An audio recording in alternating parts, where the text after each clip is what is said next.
오늘 저는 본문을 중심으로 이렇게 설교 제목을 정해보았습니다. 한번 따라하실까요? 기쁨과 성령으로 충만한 제자들.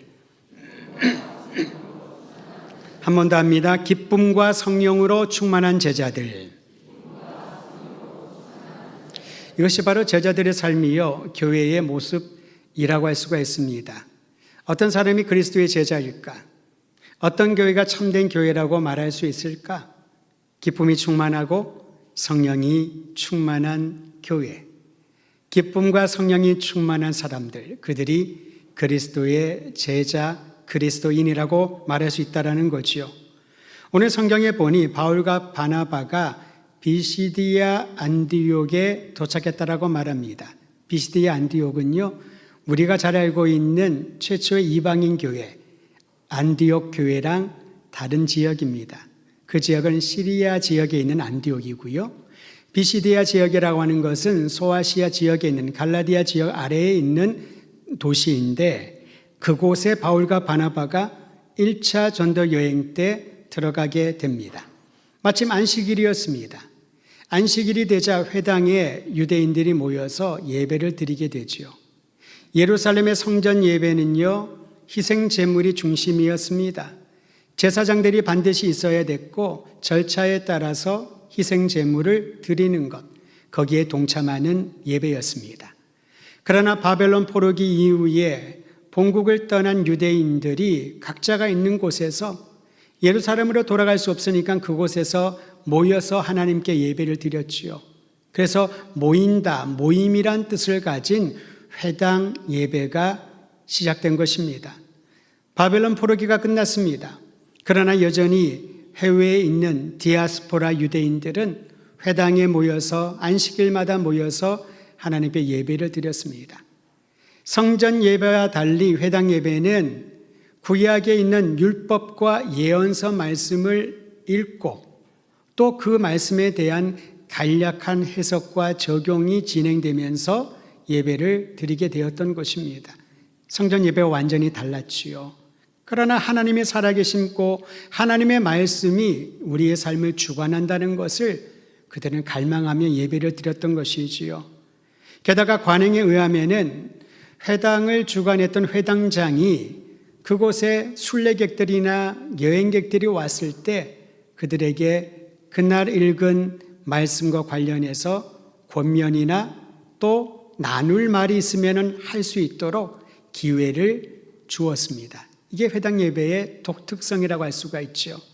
오늘 말씀해 보니 그날도 율법과 예언서를 읽고 난 이후에 함께 참여했던 바울과 바나바를 회당장이 눈으로 보았던 것처럼 보입니다. 그리고 그들에게 권면의 말이 있다면 좀 해달라고 요청을 하는 장면이 나옵니다. 바울은 이스라엘의 역사를 간략하게 언급을 합니다. 그러면서 이스라엘 역사 중에 가장 중요한 인물로 여겼던 다윗을 말하면서 다윗이야말로 하나님의 마음에 합한 사람이요, 다윗의 후손, 하나님의 뜻에 합한 구원자 메시아가 오실 것인데 그분이 바로 십자가에 달려 죽으시고 부활하신 예수님이시다, 예수가 그리스도 메시아다라는 말씀을 나누게 되었습니다. 여러분, 여기에 보면요, 바울은 짧은 시간이었지만은 가장 본질적인 부분을 나누었습니다.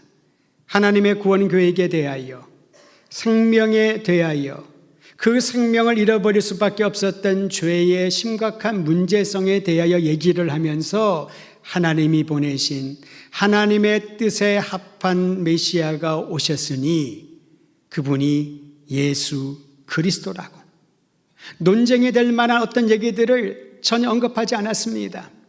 유대교가 왜 잘못되었고 왜 당신들에게 구원이 없고 예수를 믿어야만 구원의 유일한 길이라고 하는 유대인들의 마음을 긁어놓을 만한 그러한 종교적이고 사상적이고 정치적인 논쟁이 될 만한 얘기들을 하지 않았다는 거지요. 이게 바로 교회의 모습인 것입니다. 여러분, 사회에 무관심하라는 것이 아닙니다. 그것을 품고 기도하며 우리의 역할을 감당해야 되는데 가장 중요한 생명의 본질에 대한 내용을 나누지 않고 다른 것들로 교회의 삶과 그리스도인의 삶을 대신해 버린다면은 거기에서는 다툼과 분쟁 말고는 찾을 게 없다라는 것이지요.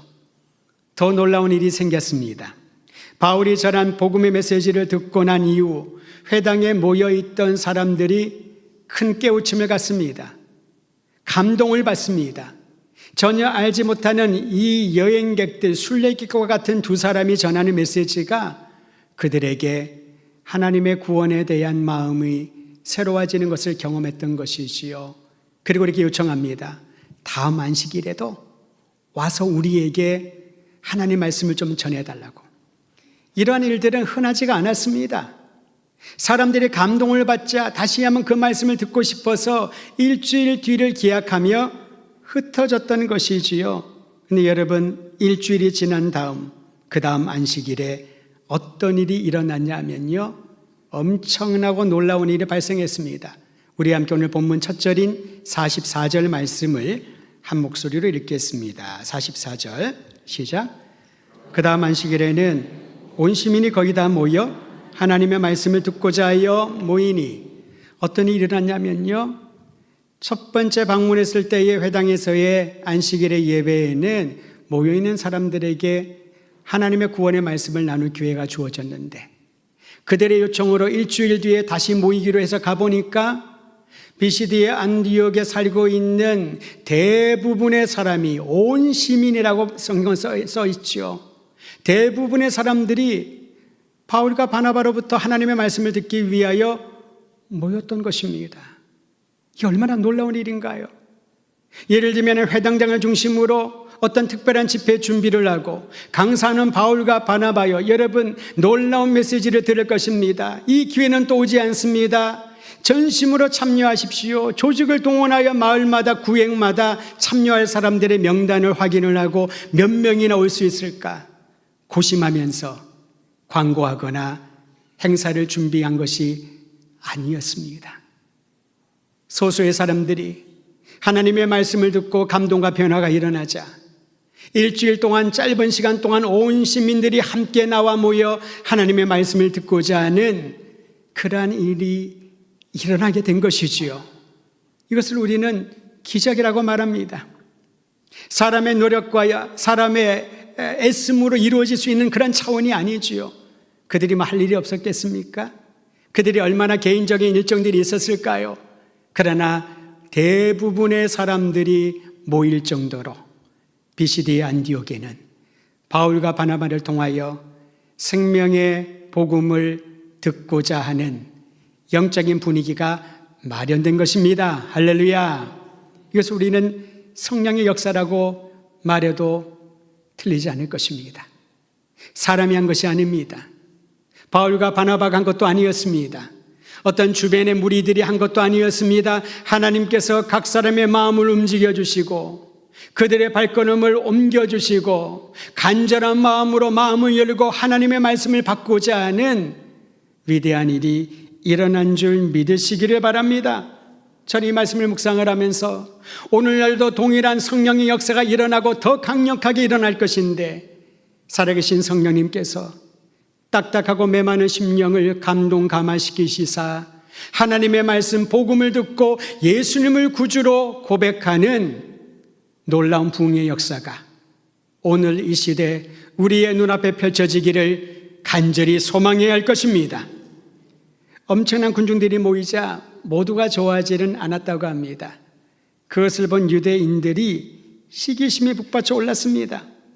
그러자 그들은요, 바울과 바나바가 말한 내용들을 짚어서 반박하며 비방하기 시작을 했습니다. 여러분, 알게 모르게 말꼬리를 가지고 공격하는 사람들이 있는데요, 그거 굉장히 좋지 않은 습관입니다. 내 마음에 시기심이 생기고 내 마음에 어떠한 부정적인 생각이 들어오기 시작을 하면요, 어떻게 하면 사람들을 공격할까? 그 말꼬리를 잡습니다. 바울과 바나바가 말한 내용들을 다 펼쳐놓고 기억력을 최대한 동원해서 유대인들은 그들을 반박하며 공격했던 것입니다. 여기에서 무엇보다도 감정적인 요인이 컸다라는 것을 알 수가 있죠. 시기심이 생긴 거예요. 적개심이 생깁니다. 우리가 신앙생활을 하면서 특히 관계에 있어서 이 부분을 주의 깊게 보아야 됩니다. 감정에 문제가 생기면요, 사람들은 조금 본인이 치사하게 보일 수 있으니까 내가 당신한테 기분이 나빠 라고 감정을 얘기하지 않고 그 감정을 가지고 다른 것들을 다 무기로 삼아 처참하게 공격을 하고 공동체를 분열시키는 경우들이 많이 있다는 거지요. 그들은 대중들이 바울과 바나바가 전하는 말씀을 들으러 이렇게 많이 모인 것 자체가 싫었던 것입니다. 십자가의 부활의 복음을 거부하는 유대인들에 대하여 그러면 바울과 바나바는 어떻게 대했을까요? 똑같은 방법으로 그들의 잘못된 부분들을 드러내면서 공격했을까요? 누가 진정으로 진리에 더 가까운지를 변증하기 위하여서 그들은 연구를 했을까요? 결코 그렇지 않았습니다. 오히려 반대하는 이들, 비방하며 반박하는 이들에 대하여 바울과 바나바는 성경은 하나님께서 행하시는 일이요 자신들의 계획에 의해서 이루어지지 않는다는 것을 밝히 표명했습니다. 우리 함께 사도행전 13장 46절 말씀을 읽도록 하지요. 같이 읽습니다. 시작. 바울과 바나바가 담대히 말하여 이르되 하나님의 말씀을 마땅히 먼저 너희에게 전할 것이로되 너희가 그것을 버리고 영생을 얻기에 합당하지 않은 자로 자처하기로 우리가 이방인에게로 향하노라. 이렇게 말을 했습니다. 유대인들을 하나님께서 선민이라는 그런 의식을 갖게 하시고 그들에게 먼저 구원의 복음을 듣게 하셨다는 것이요. 이게 하나님의 계획이었다는 겁니다. 그러나 영생의 복음을 거부하자 이 복음을 이제 이방인들에게로 향하게 하느라 이방인들에게 땅끝까지 복음이 전파될 수 있도록 하나님께서는 그 대상들의 영역을 넓히셨다. 이게 하나님의 계획이라는 거지요. 사실 유대인들에게는 구원의 약속은 자신들만을 위한 것이라고 생각을 했습니다. 거기서부터 비유대인에 대한 차별 정책이 생기게 되는 것이지요. 여러분, 우리도 그렇지 않습니까? 나를 귀히 여기고 우리를 귀히 여기는 것 자체를 나쁘다고 말할 수는 없을 겁니다. 그러나 나만을 귀히 여기고 우리라고 들어와 있는 사람들만 귀히 여기고 다른 이들을 혐오하고 차별한다면 그것은 하나님의 계획과는 너무나도 벗어난 것이라고 할 수가 있지요. 바울과 바나바가 이러한 소명을 가진 것은 하나님께서 그들을 부르셨기 때문이라고 말합니다. 특히 오래전에 이사야 선지자에게 주신 말씀을 그들은 인용을 하면서 이건 우리의 갑작스러운 생각이 아니라고 말합니다. 하나님이 오래전부터 선지자의 입을 통하여 말씀하신 그 예언이 이루어지고 있다는 것을 가르쳐 주었던 것이지요. 제가 사도행전 13장 47절 읽어드리는데요. 이 말씀은 이사야 49장 6절 말씀을 인용한 것입니다. 기록하기를 주께서 이같이 우리에게 명하시되 내가 너를 이방의 빛으로 삼아 너로 땅끝까지 구원하게 하리라 하셨느니라 하니 이것이 바로 하나님의 계획이라는 겁니다. 아브라함의 자손들만 구원의 범주 안에 들어와 있는 것이 아니라 하나님께서는 그들을 택하여 그들로 하여금 이방의 빛이 되게 하겠다.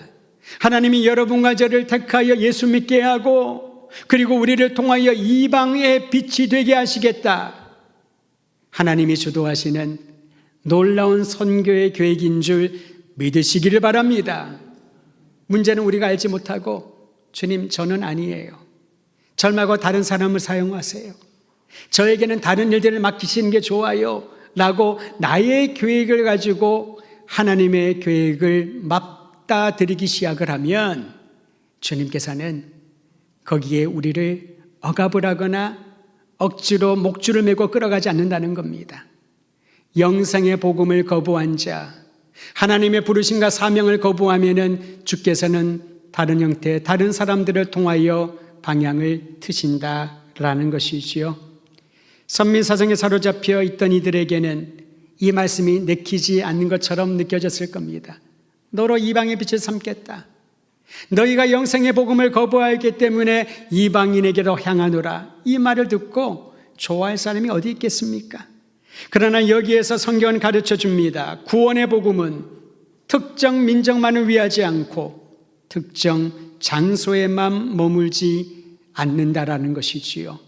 하나님의 선교 계획은 이스라엘 민족으로 시작하여 이방인을 향하게 하시고 예루살렘으로부터 시작을 하여 땅 끝까지 향하게 하시는 것이 하나님의 선교 계획이요, 우리는 그 아름다운 계획 안에 들어와 있다는 사실을 잊지 말아야 할 것입니다.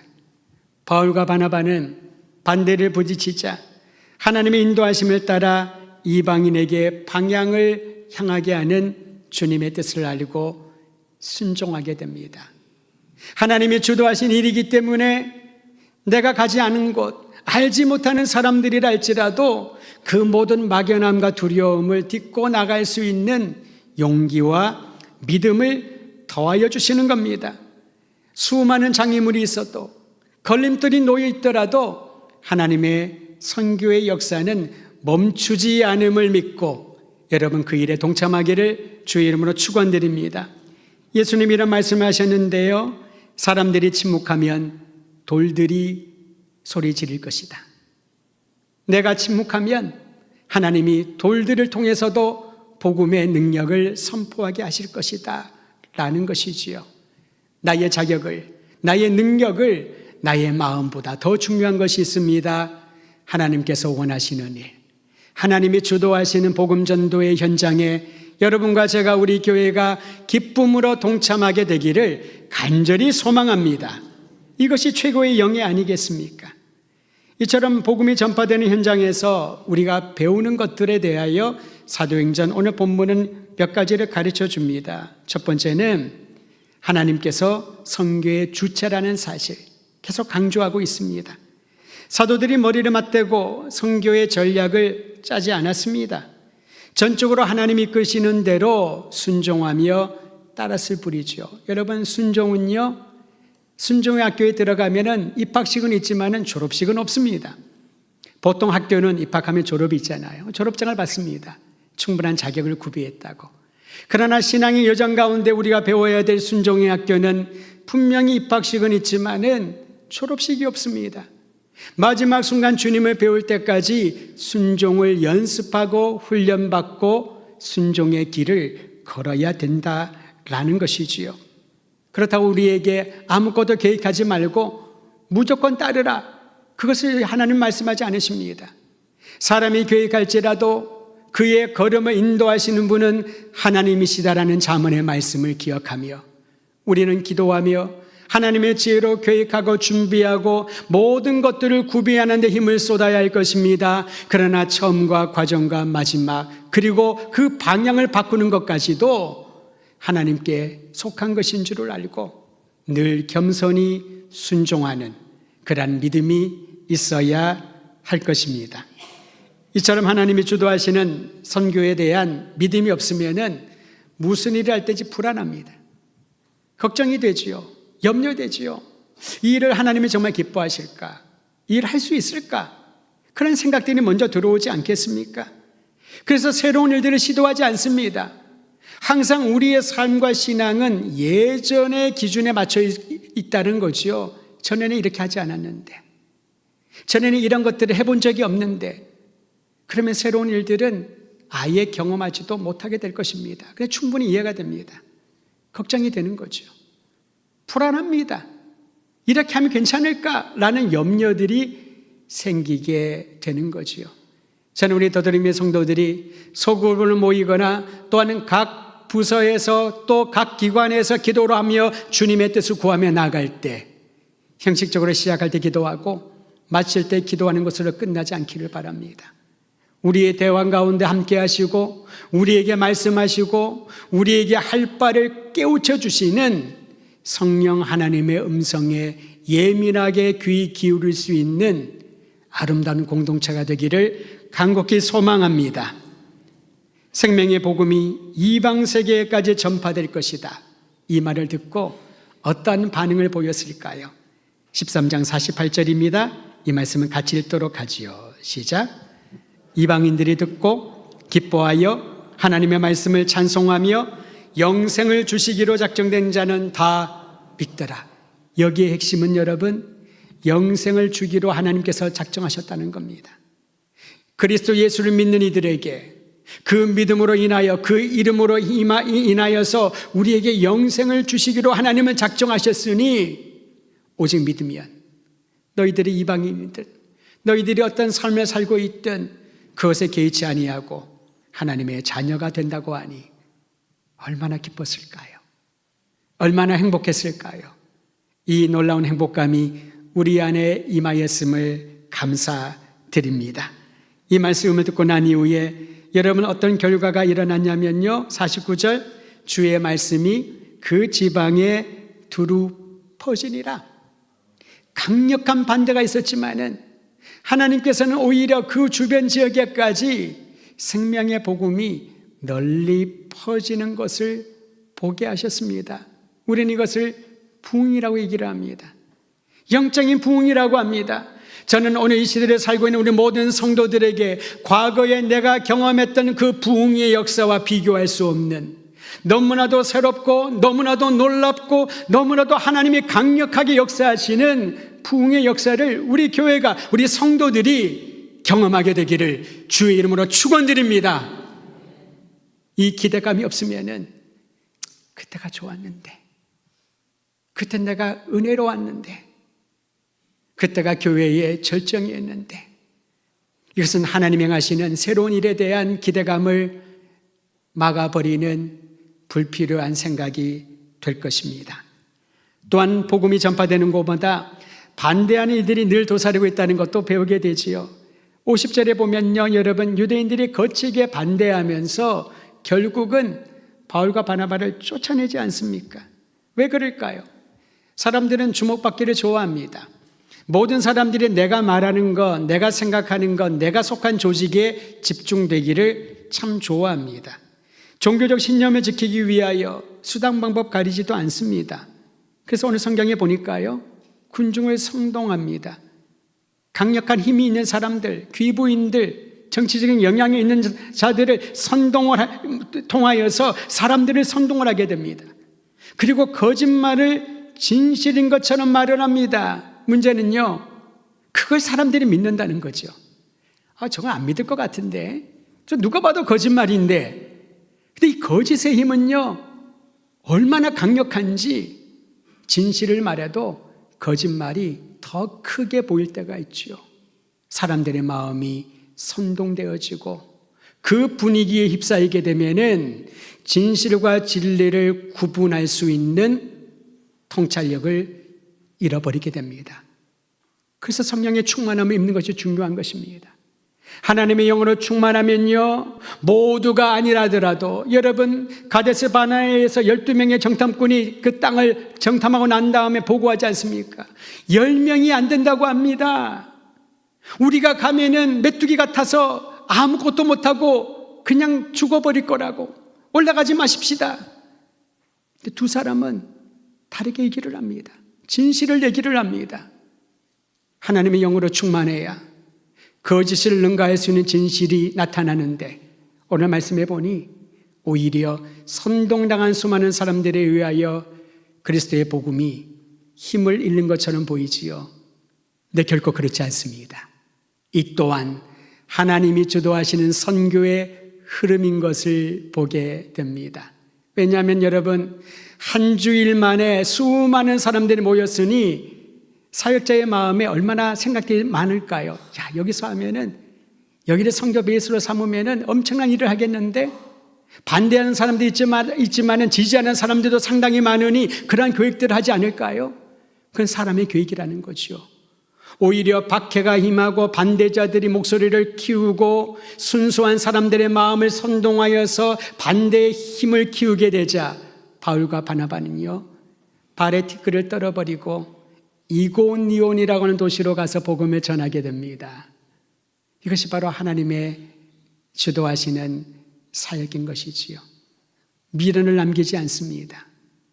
이방인들이 영상의 복음을, 유대인들이 영상의 복음을 거부하자 그 복음의 방향이 이방인에게도 옮겨진 것처럼, 이제 BCD 안디옥의 수많은 사람들이 예수의 복음을 받아들였지만은 강력한 반대에 의해서 그들이 이고니온으로 떠나면서 이 또한 하나님께서 우리를 한 곳에 안주하지 않고 많은 사람들에게 더 많은 지역의 복음을 전하라는 사인으로 보았던 것이지요.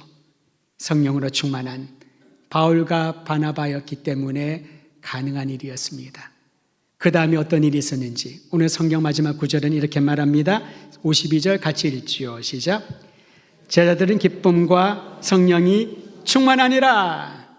여기서 제자들은요, 두 사도뿐만 아니라 예수님의 구주를 영접한 제자의 삶에 들어간 이들이겠지요. 그들의 마음에 기쁨과 성령이 충만하니라. 박해를 받아서 바울과 바나바가 이고니온으로 떠났습니다. 앞으로 어떻게 교회를, 어떻게 성도들을 양육해야 될지 막막할 수도 있지요. 보통 이 정도 되면은 대책위원회를 만들거나 어떤 사람들을 조직을 하거나 우리는 거기에 익숙해져 있습니다. 우리가 뭘 해야 되니까. 손을 놓고 있으면 안 되니까. 근데 성경은 뭐라고 말합니까? 그 이후에 제자들의 마음에는 기쁨과 성령이 충만하니라. 이 기쁨은요, 성령님이 주시는 기쁨이기에 메마르지가 않습니다. 예배를 드릴 때 저는 우리 도드림교회 성도들 안에 성령님이 내주하심으로 성령께서 주시는 기쁨이 여러분의 마음과 모습과 삶의 영역에서 솟아오르기를 간절히 소망합니다. 사람이 주는 기쁨은요, 환경이 변하고 마음이 바뀌고 감정이 상하면은 순식간에 사라집니다. 그러나 성령님이 주시는 기쁨은요, 환경이 더 악화되고 사람들이 나를 외면하고 더 이상 내가 할 수 있는 일이 없다라고 여겨질 때에도 성령이 주시는 기쁨은 더 강력하게 일어날 줄 믿으시길 바랍니다. 성령 강림주일, 하나님의 성령이 날마다 내 안에 임하여 주시고 우리 교회 안에 임하여 주셔서 성령과 기쁨이 충만한 사람들이 있는 곳마다 우리 사회가, 직장이, 일터가, 모든 관계 안에서 하나님께서 주도하시는 아름답고 복된 역사가 이어지기를 간절히 소망하며 기도하며 나아가시기를 주의 이름으로 축원드립니다.